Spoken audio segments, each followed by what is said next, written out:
Hey guys, your pal Victor. We just saw episode 8, season 2 of What If, and this episode is 1602. Find out what we thought right now.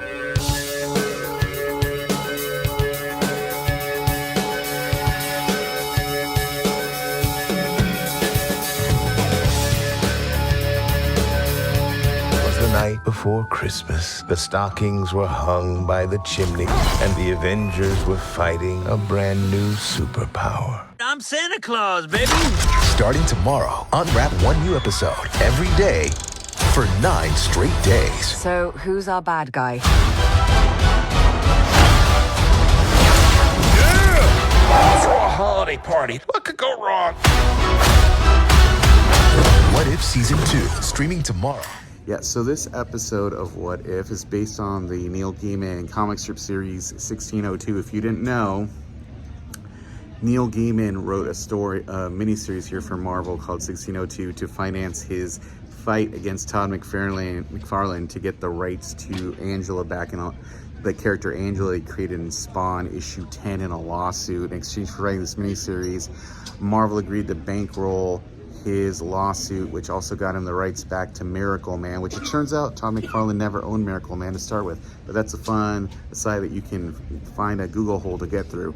But this episode, it's not 100% the comic series. It's closer to the actual 1602 series than Marvel Zombies was in season 1. The whole idea of a forerunner that's creating issues in that universe is there, but this is actually more of a spin on, rather than a literate spin like the comic book series was with Steve Rogers being like a Indian bodyguard named Rajas. This was basically kind of a spin on these characters being taken to this pocket universe and then doing a spin on movies with that vibe. So like Steve Rogers here's kind of a spin on the Errol Flynn Robin Hood and his Merry Men, which you get the Avengers, most of them in here doing their actual voices. I think this was a solid episode overall.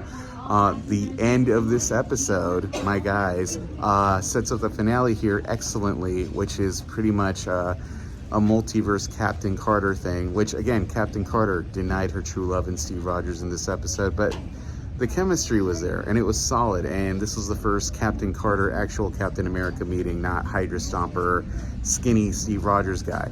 I also thought Jon Favreau was awesome in this episode, and Thor is the villain. Surprisingly worked. But yeah, check this episode out. Super solid, and right there on Disney Plus.